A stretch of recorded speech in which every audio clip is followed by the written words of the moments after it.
అందరికీ నమస్తే అండి. వెల్కమ్ టు నానమ్మ వంటలు. ఈరోజు మన ఛానల్లో అమ్మ మనకి చేసి చూపించే రెసిపీ బెల్లం కుడుములు. ఇవి మనము వినాయక చవితికి వినాయకుడికి ఎంతో ఇష్టంగా భావిస్తూ నైవేద్యంగా సమర్పిస్తుంటాం కదండి. సో వీటిని పర్ఫెక్ట్గా ఎలా చేయాలో అమ్మ మనకి ఈరోజు చేసి చూపిస్తుంది. చాలా సింపుల్ స్టెప్స్లో ఈజీగా పర్ఫెక్ట్గా టేస్టీగా ఎలా చేయాలో చూద్దాం, ఓకేనండి. సో ఫస్ట్ దీనికోసం మనకు కావాల్సిన పదార్థాలు బియ్యం పిండి అండి. బియ్యం పిండి తడి పిండి అయినా పర్లేదు, పొడి పిండి అయినా పర్లేదు. ఒక హాఫ్ కప్ కొబ్బరి, ఒక పిడికెడు శనగపప్పు నానబెట్టుకోవాలి. ఒక కప్ నిండా బెల్లం తీసుకోవాలి. ఒక 2 టేబుల్ స్పూన్ల నెయ్యి, ఒక 5 ఇలాచీలు. ఇవి సరిపోతాయండి కావాల్సిన పదార్థాలు. ఇప్పుడు ఫస్ట్ మనం కట్ చేసేసుకున్న కొబ్బరిని ఏదైతే ఉందో ఒక రౌండ్ మిక్సీ పట్టేసుకోవాలి. దీన్ని మెత్తగా గ్రైండ్ చేసేసుకోవాలి. ఇప్పుడు ఒక స్టవ్ ముట్టించేసుకొని మనము కడాయి పెట్టేసుకుందాం. ఈ కడాయిలోకి ఒక 2 కప్పుల వాటర్ యాడ్ చేసేసుకోవాలి. మనం ఏదైతే కప్ తోటి అన్ని మెజర్మెంట్ చేసుకుంటున్నామో అదే కప్ తోటి 2 కప్స్ వాటర్ యాడ్ చేసేసుకొని దాంట్లోనే ఒక కప్పు బెల్లం తీసుకున్నాం కదా, అది కూడా ఇందులోనే యాడ్ చేసేసుకోవాలి.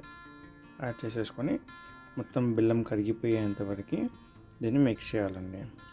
మొత్తం బెల్లం మొత్తం కరిగిపోవాలన్నమాట. సో ఇలా చిన్న చిన్న కొంచెం తురుముకొని మనం కూడా పెట్టుకుంటే కొంచెం బెల్లం కూడా తొందరగా కరిగిపోతుంది, మనకి ఎక్కువ టైం తీసుకోదు.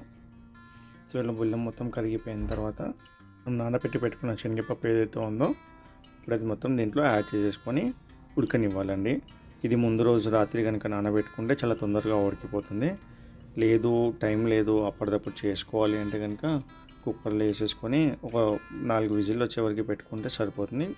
సో ఇప్పుడు దీంట్లో మనం ముందే నానబెట్టుకున్నాం కాబట్టి మనకి కుక్కర్లో వేసే అవసరం లేదు. మమ్మీ ఒకసారి చెక్ చేస్తుంది, ఇంకొంచెం ఉడకాలి. ఇంకొక 2-3 మినిట్స్ ఉడికితే కనుక మనకి శనగపప్పు ఏదైతే ఉందో బాగా ఉడికిపోతుంది. సో అయిపోయిందండి. ఇప్పుడైతే మన పప్పు కూడా ఉడికిపోయింది. చూడండి ఎంత చక్కగా ఉడికిపోయిందో. మొత్తం పప్పు మొత్తం ఉడికింది. ఇప్పుడు ఇలా పప్పు మొత్తం ఉడికిన తర్వాత కొబ్బరి ఏదైతే మనం పౌడర్ చేసుకున్నామో తురుముకున్నామో అది దీంట్లో యాడ్ చేసేసుకొని బాగా మిక్స్ చేసేసుకోవాలి. ఇలా 1 నిమిషం వరకు మొత్తం మిక్స్ చేసేసుకోవాలండి. మొత్తం కలిసేటట్టుగా కలుపుకోవాలన్నమాట. ఇలా మొత్తం కలిసిన తర్వాత దీంట్లోనే ఇప్పుడు మనము 2 టేబుల్ స్పూన్స్ నెయ్యి తీసుకున్నాం కదా, అది కూడా యాడ్ చేసేసుకోవాలి. దీంట్లోనే ఇప్పుడు మనము ఇలాచీ పౌడర్ కూడా యాడ్ చేసేసుకుందాం. ఇప్పుడు ఒకసారి బాగా మొత్తం కలుపుకోవాలండి. ఈ ఇలాచీ పౌడర్ ఏదైతే ఉందో మొత్తం ఈ వాటర్లో కలిసేటట్టుగా కలుపుకొని మనం తీసుకున్న పిండి ఏదైతే ఉందో మనం పిండి కూడా తడి పిండి అయినా పర్లేదు, పొడి పిండి అయినా పర్లేదు, ఇది మొత్తం వేసేసుకొని మొత్తం అసలు ఉండలు కట్టకుండా కంప్లీట్గా మొత్తం మెత్తగా కలిసేంత వరకు కలుపుతూనే ఉండాలి. దీన్ని ఇలా ఒక 5 మినిట్స్ వరకు మొత్తం లో టు సిమ్ ఫ్లేమ్లో పెట్టేసుకోవాలండి. మొత్తం సిమ్లో పెట్టేసేసుకొని కలుపుతూనే ఉండాలి.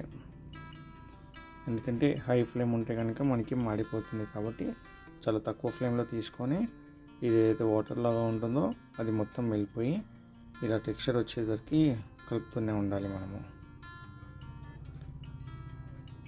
సో ఇలా అయిపోయిన తర్వాత అండి మనము ఇది రెడీ అయిపోయినట్టే. ఇప్పుడు మనం దీన్ని ఒక సపరేట్గా ఒక ప్లేట్లో తీసేసుకొని కొంచెం చల్లపరుచుకోవాలి.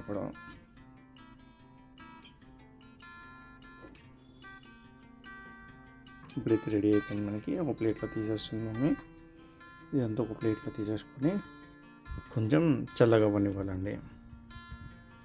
సో ఇది కొంచెం చల్లారిన తర్వాత దీన్ని మనకు కావాల్సిన షేప్లో చేసేసుకోవచ్చు. ఇప్పుడు మమ్మీ ఏదైతే చల్లగా అయిన తర్వాత దీన్ని ఇలా ముట్టిల్లాగా చేసింది, కొన్ని ముట్టిల్లాగా, కొన్ని లడ్డూల్లాగా చేసింది, కొన్ని అప్పడాల్లాగా చేసింది. సో మన ఇష్టం, ఇంకా మనకి కావాల్సిన షేప్లో చేసుకుని నైవేద్యంలాగా రెడీ చేసేసుకోవచ్చు. సో ఇప్పుడు అన్నీ ఒక్కొక్క షేప్ చేసి చూపిస్తుంది మమ్మీ మనకి ఎలా చేసుకోవచ్చు అని. ఇది లడ్డూలాగా కూడా అయిపోయింది.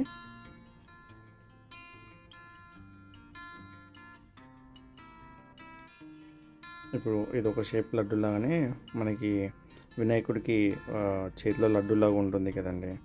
సో ఆ షేప్లో మమ్మీ చేస్తుంది ఇప్పుడు ఇది. సో దీనికి యాక్చువల్ దీనికి సపరేట్గా మనకి ఒకటి మెషిన్ టైప్ కూడా దొరుకుతుందన్నమాట, ప్రెస్ చేసేది. సో అది ఉంటే కనుక ఇంకా ఈజీగా అయిపోతుంది. లేదంటే ఇలా మనం చేతితో కూడా చేసుకోవచ్చు. ఇలా షేప్ చేసేసుకొని ఒక స్పూన్ తీసేసుకొని చిన్నగా ఇలా దాని షేప్లో డిజైన్ లాగా చేసేసుకుంటే సరిపోతుంది. మనకి ఎక్కువ పని ఏమి ఉండదు దీంట్లో.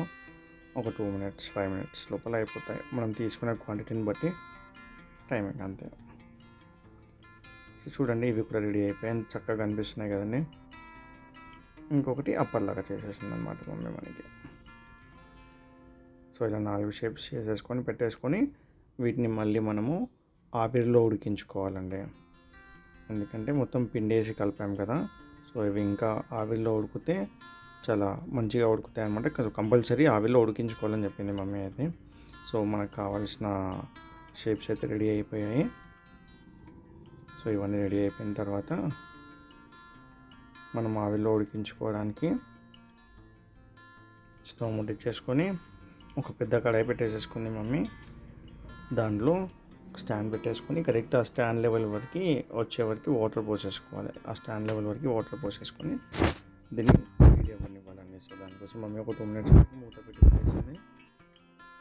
సో మూత పెట్టేసుకొని వేడైపోయిన తర్వాత ఇప్పుడు దాంట్లో ఒక ప్లేట్ వేసేసుకొని మనం చేసుకున్న షేప్స్ ఏవైతే ఉన్నాయో అవన్నిటిని దాంట్లో ప్లేస్ చేసేయాలి. ఇంకా ప్లేస్ చేసి మూత పెట్టేసేసుకొని ఒక 10 నుంచి 15 నిమిషాల వరకు సిమ్లో పెట్టేసేసుకొని ఉడికించుకోవాలి. వాటిని సిమ్లో పెట్టేసుకొని ఉడికించుకుంటే ఇంకా అంతే అండి, మన ప్రసాదాలన్నీ రెడీ అయిపోయాయి అనమాట. బెల్లం కుడుములు ఏవైతే ఉన్నాయో ఇవన్నీ రెడీ. మనకి నైవేద్యం రెడీ అయిపోయింది. చూడండి, మన కుడుములు రెడీ అయిపోయాయి, బాగా ఉడికిపోయాయి కూడా. చూసారు కదండి వీడియో ఎలా ఉందో ఒకసారి కమెంట్ చేసి చెప్పండి. నచ్చితే లైక్ చేసి షేర్ చేయండి, ఛానల్ని సబ్స్క్రైబ్ చేయండి. నెక్స్ట్ వీడియోలో మళ్ళీ కలుద్దాం.